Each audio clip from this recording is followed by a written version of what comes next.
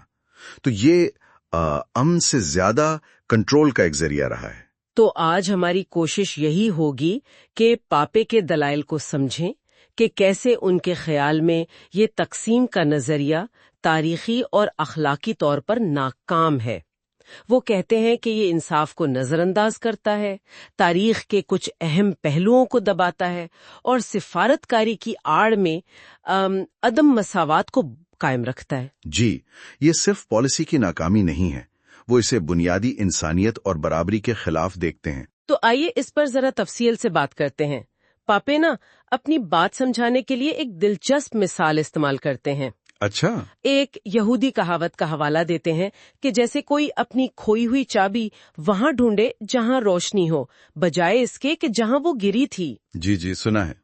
تو وہ کہتے ہیں کہ یہ نام نہاد امن عمل اور خاص طور پہ یہ دو ریاستی حل پر سارا زور، یہ بالکل ایسا ہی ہے، روشنی میں چابی ڈھونڈنے جیسا، جبکہ اصل مسئلہ اندھیرے میں ہے۔ بالکل۔ اور ان کے نزدیک وہ اندھیرا، وہ اصل مسئلہ یہ ہے کہ یہ تنازع بنیادی طور پر 19ویں صدی کے آخر میں شروع ہونے والی ایک آبادکار نوآبادیاتی تحریک یعنی صہیونیت اور وہاں کی مقامی فلسطینی آبادی کے درمیان ایک کشمکش ہے۔ پاپے کے مطابق اس تحریک کا مقصد ہی شروع سے یہ تھا کہ زیادہ سے زیادہ فلسطینی زمین پر کم سے کم فلسطینیوں کے ساتھ قبضہ کیا جائے۔ تو یہ تقسیم کا خیال اسی منصوبے کا حصہ تھا پھر؟ جی، اسی نوآبادیاتی منصوبے کے حصے کے طور پر یہ سامنے آیا، یہ کوئی باہر سے نہیں آیا۔ اچھا، یہ اہم نقطہ ہے۔ پاپے ابتدائی سیونی رہنماؤں کا ذکر کیسے کرتے ہیں، بن گوریون وغیرہ کا؟ وہ بتاتے ہیں کہ بن گوریون جیسے رہنما بہت عملیت پسند تھے۔ ان کا مقصد تھا فلسطین پر آہستہ آہستہ قبضہ کرنا اور یہودی آبادی کی اکثریت کو یقینی بنانا۔ تو جب یہودی اقلیت میں تھے تب تقسیم کی تجویز اس لیے دی گئی تاکہ کچھ علاقوں میں ان کا غلبہ ہو سکے، اس امید پر کہ آگے چل کر مزید زمین ملے گی۔ لیکن جب زمین خریدنے جیسے طریقے پاپے کے مطابق وہ کام نہیں آئے تو پھر کیا ہوا؟ تو پاپے دلیل دیتے ہیں کہ 1948 میں طاقت کے ذریعے آبادیاتی توازن کو آپ کہہ لیں یکسر بدلنے کے لیے ایک منظم منصوبہ بنایا گیا، جی، جسے وہ نسلی تطہیر یعنی ایتھنک کلینزنگ کہتے ہیں۔ یہ ایک سنگین اصطلاح ہے، لیکن ان کے تجزیے کا یہ مرکزی حصہ ہے۔ اچھا، ان کے مطابق اسی آپریشن کے نتیجے میں پھر مغربی کنارہ اور غزہ کی پٹی وجود میں آئیں۔ یہ وہ علاقے تھے جو سیونی منصوبے سے بچ گئے تھے۔ اور پھر 1967 کی جنگ آتی ہے۔ اس نے تو صورتحال کو اور بھی پیچیدہ کر دیا۔ پاپے کے مطابق اس وقت اسرائیلی قیادت نے کیا اہم فیصلے کیے؟ جی، 1967 کے بعد اسرائیلی حکومت، جس میں تقریباً تمام نظریاتی دھڑے شامل تھے، انہوں نے بنیادی طور پر 3 فیصلے کیے جو آج تک صورتحال پر اثر انداز ہیں۔ وہ کیا تھے؟ پہلا یہ کہ مقبوضہ علاقے یعنی مغربی کنارہ اور غزہ، وہاں کی آبادی کو بڑے پیمانے پر نکالا نہیں جائے گا، شاید فوجی یا بین الاقوامی وجوہات کی بنا پر۔ ٹھیک ہے۔ دوسرا، ان علاقوں کو باضابطہ طور پر اسرائیل میں ضم یعنی اینیکس نہیں کیا جائے گا، لیکن ان پر فوجی قبضہ غیر معینہ مدت تک رہے گا، یعنی ڈی فیکٹو کنٹرول، ڈی جور الحاق نہیں۔ اور تیسرا فیصلہ، وہ تو خاصا اہم لگتا ہے۔ تیسرا اور شاید سب سے اہم وہ یہ تھا کہ ان مقبوضہ علاقوں میں جو فلسطینی آبادی رہ رہی ہے انہیں اسرائیلی شہریت اور برابر کے حقوق نہیں دیے جائیں گے۔ اچھا، تاکہ اسرائیل کے اندر یہودی آبادی کی اکثریت برقرار رہے۔ تو پاپے کے مطابق یہ تینوں فیصلے مل کر وہ حقیقت بناتے ہیں جسے وہ میگا جیل کہتے ہیں۔ جی بالکل، میگا جیل۔ یہ تو بڑا چونکا دینے والا تصور ہے، اس کی وضاحت کریں گے؟ مطلب جب زمین آپ کے قبضے میں ہے لیکن آپ وہاں کے لوگوں کو نہ نکالتے ہیں نہ برابر کا شہری مانتے ہیں تو نتیجہ ایک قید خانہ ہی ہوتا ہے نا؟ جی پاپے کہتے ہیں کہ اس میگا جیل کے پھر دو ماڈل سامنے آئے۔ ایک ہے کھلی جیل، اوپن ایئر پرزن۔ کھلی جیل؟ جی، جہاں فلسطینیوں کو کچھ خود انتظامی کا اختیار تو مل جاتا ہے، جیسے اوسلو معاہدے کے تحت فلسطینی اتھارٹی بنی، لیکن حتمی کنٹرول، سرحدیں، وسائل، فضائی حدود سب کچھ اسرائیل کے ہاتھ میں رہتا ہے۔ اچھا۔ اور دوسرا ماڈل ہے زیادہ سے زیادہ سیکیورٹی والی جیل، میکسیمم سیکیورٹی پرزن۔ یہ تب نافذ کیا جاتا ہے جب فلسطینی مزاحمت کرتے ہیں یا کوئی بغاوت ہوتی ہے۔ یعنی سختیاں بڑھا دی جاتی؟ بالکل، نقل و حرکت پر شدید پابندیاں، محاصرے، فوجی کارروائیاں، یہ سب اس میں شامل ہیں۔ تو پاپے کے مطابق یہ جو اوسلو معاہدے ہوئے اور یہ سارا امن عمل چلا جسے دو ریاستی حل کی طرف قدم کہا جاتا تھا، جی وہ دراصل اسی کھلی جیل ماڈل کو ایک آپ کہہ لیں قابل قبول سیاسی شکل دینے کی کوشش تھی۔ پاپے کا موقف بالکل یہی ہے، وہ اسے ایک ایسا سیاسی اور تصوراتی ڈھانچہ کہتے ہیں جو قبضے کو ختم کرنے کے بجائے اسے قائم رکھنے، اسے طول دینے کے لیے بنایا گیا ہے۔ تو یہ حل نہیں بلکہ مسئلے کو برقرار رکھنے کا طریقہ تھا؟ ان کے نزدیک بالکل، اسی لیے وہ اصرار کرتے ہیں کہ اس دکھاوے کو ترک کرنا ہوگا۔ تو پھر حل کیا ہے ان کے نزدیک؟ ان کے نزدیک پہلے تو مسئلے کو اس کی اصل شکل میں پہچاننا ہوگا، یعنی سائنیونتھو بطور نو آبادیاتی تحریک اور موجودہ صورتحال بطور نسل پرستی یا اپارتھائڈ۔ اچھا۔ اور حل ایک ایسی جمہوری ریاست میں ہے جہاں تمام باشندے بشمول واپس آنے والے فلسطینی پناہ گزین برابر کے شہری اور سیاسی حقوق کے ساتھ رہ سکیں، ایک ریاست سب کے لیے۔ اعلان پاپے کا یہ تجزیہ یقینی طور پر تقسیم کے بارے میں جو عام خیالات ہیں، جو خوش فہمیاں ہیں، انہیں چیلنج کرتا ہے۔ وہ کہتا ہے کہ یہ خوش فہمیاں تشدد کے گہرے ڈھانچے کو چھپاتی ہیں۔ جی، وہ تقسیم کو امن کے راستے کے طور پر بالکل مسترد کرتے ہیں۔ وہ اسے تقسیم کرنے، بے گھر کرنے اور انصاف کو مؤخر کرنے کا ایک آلہ قرار دیتے ہیں۔ ان کا ماننا ہے کہ حقیقی حل تبھی ممکن ہے جب مسئلے کی اصل جڑ یعنی نوآبادیاتی قبضے کو تسلیم کیا جائے اور پھر تمام لوگوں کے لیے برابری پر مبنی مستقبل کا تصور کیا جائے، اور سامعین کے لیے ایک آخری سوچنے کی بات چھوڑ جاتے ہیں۔ اگر اس تنازع کو، جیسا کہ پاپے دلیل دیتے ہیں، دو قومی تحریکوں کے درمیان زمین کے جھگڑے کے بجائے ایک نوآبادیاتی منصوبے اور مقامی آبادی کی مزاحمت کے طور پر دیکھا جائے۔ جی، تو مستقبل کے حل کے ممکنہ راستے کس طرح بالکل مختلف نظر آ سکتے ہیں؟ آج ہم نوم چومسکی کے ایک اہم باب کا جائزہ لے رہے ہیں۔ یہ باب اسرائیلی فلسطینی تنازع میں ایک بہت عام اصطلاح یعنی جنگ بندی یا سیز فائر، اس کے پیچھے چھپی ایک کافی تلخ حقیقت کو سامنے لاتا ہے۔ جی ہاں، ذریعہ یہ واضح کرتا ہے کہ کیسے ان نام نہاد جنگ بندیوں کو اکثر ایسے پیش کیا جاتا ہے جیسے دونوں طرف سے تشدد رک گیا ہو، لیکن حقیقت میں خاص طور پر فلسطینیوں کے خلاف ورزیاں وہ کبھی نہیں رکتی۔ اور چومسکی کا استدلال یہ ہے کہ یہ مسئلہ صرف فوجی نہیں بلکہ اس سے بڑھ کر ہے، یعنی یہ لسانی، اخلاقی اور ایک پورا نظامی مسئلہ ہے جہاں جنگ بندی کا اعلان تو ہوتا ہے مگر انصاف نہیں ملتا۔ بالکل۔ آئیے ذرا دیکھتے ہیں کہ ذریعہ اس مسئلے کی گہرائی میں کیسے جاتا ہے۔ مثال کے طور پر اگست 2014 کو یاد کریں، غزہ پر 50 دن کا حملہ ہوا، 2100 سے زیادہ فلسطینی جاں بحق ہوئے۔ اس کے بعد ایک جنگ بندی ہوئی۔ معاہدے میں ظاہر ہے فوجی کارروائی روکنے اور غزہ کا جو کئی سال سے محاصرہ چلا آ رہا تھا اسے نرم کرنے کی بات تھی۔ لیکن ذریعہ کہتا ہے کہ یہ کوئی نئی بات نہیں تھی، یہ تو بس اسی سلسلے کی ایک کڑی تھی جو شدید حملوں کے بعد ہمیشہ ہوتا آیا ہے۔ شرائط بھی تقریباً ویسی ہی رہتی ہیں۔ جی بالکل، اور یہ ایک مستقل طرز عمل ہے جس کی نشاندہی باپ کرتا ہے۔ ہوتا یہ ہے کہ اسرائیل عام طور پر معاہدے کو نظر انداز کر دیتا ہے جبکہ حماس زیادہ تر اس کی پابندی کرتا ہے، اور یہ بات دلچسپ طور پر خود اسرائیلی حکام بھی مان چکے ہیں۔ اچھا جی، تو یہ سلسلہ چلتا رہتا ہے، اسرائیل کی طرف سے خلاف ورزیاں ہوتی رہتی ہیں یہاں تک کہ کوئی بڑا واقعہ ہو جائے، تشدد بڑھ جائے، اور پھر حماس کا رد عمل آئے جس کو پھر اسرائیل آپ کہہ لیں ایک اور بڑے حملے کے جواز کے طور پر استعمال کرتا ہے۔ یہ تو ایک